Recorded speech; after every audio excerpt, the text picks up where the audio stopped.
Hello, this is Dr. E. We're doing section 1.5 on the nitrogen cycle. Here, the learning objective is to explain the steps and reservoir interactions in the nitrogen cycle. Nitrogen cycle overview. This is the movement of nitrogen-containing molecules between sources and sinks or reservoirs. Sources release nitrogen into the atmosphere. Sinks takes nitrogen out of the atmosphere in increasing amounts. Nitrogen reservoirs hold nitrogen for a relatively short period of time compared to the carbon cycle. For example, plants, soil, and atmosphere. The atmosphere is the main nitrogen reservoir since it's 70% nitrogen. Nitrogen in the atmosphere contains mostly nitrogen gas. It's not usable by plants or animals directly.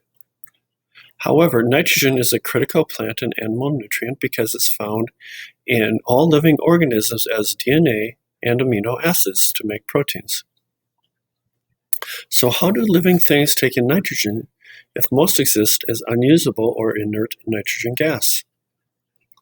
Something called nitrogen fixation.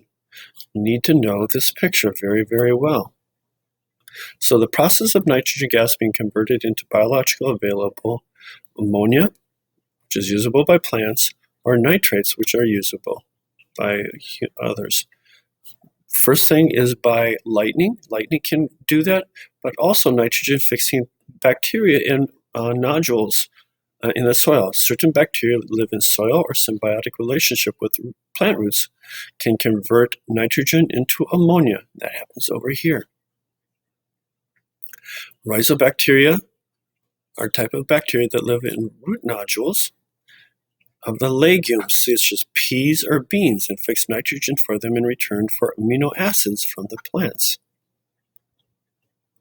Synthetic fixation is done by humans, where we do it in factories where we combust fossil fuels to convert nitrogen gas into nitrates. Nitrates added to synthetic fertilizers like Miracle-Gro and then are used in agriculture. Okay, so over here is where the fossils add the nitrates. Other nitrogen cycle steps.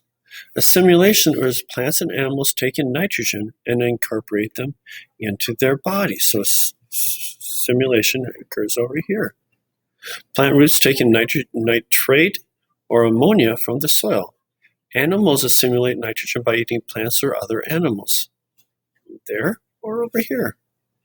Ammonification is where soil bacteria, microbes, and decomposers convert waste and dead biomass back into ammonia and return it into the soil.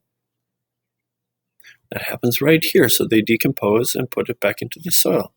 Nitrification is where we convert ammonium into nitrates and nitrite and nitrates by soil bacteria so that they can be used by the plants to make their DNA and amino acids. Denitrification is conversion of soil nitrate into nitrous oxide gas, which returns it back into the atmosphere. Okay. Human impacts on the nitrogen cycle. Climate. Nitrogen oxide is a greenhouse gas, which warms the Earth's climate. It's produced by denitrification of nitrate in agricultural soils, especially when waterlogged or overwatered. So it goes back up when there's too much water. Ammonia volatilization. Excess fertilizer can lead to ammonia gas entering the atmosphere. Sometimes the farmers use ammonia directly, or when some of the fertilizers like the nitrates are ammonia volatilized. Ammonia gas in the atmosphere causes acid precipitation and respiratory irritation in humans and animals. Also means less nitrogen stays in soil for crops to use for growth.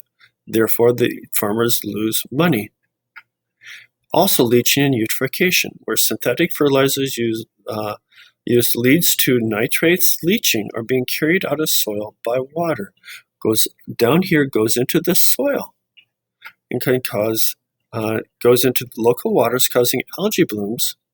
Then the algae, which blocks the light and kills all kinds of aquatic plants and animals, because when the bacteria come in, they remove all the oxygen and leads to a dead zone. So, practice FRQ 1.5. Can you describe one chemical transformation that occurs in the natural nitrogen cycle? And can you explain the importance of that transformation to an ecosystem? Thank you, and I hope that this has been helpful.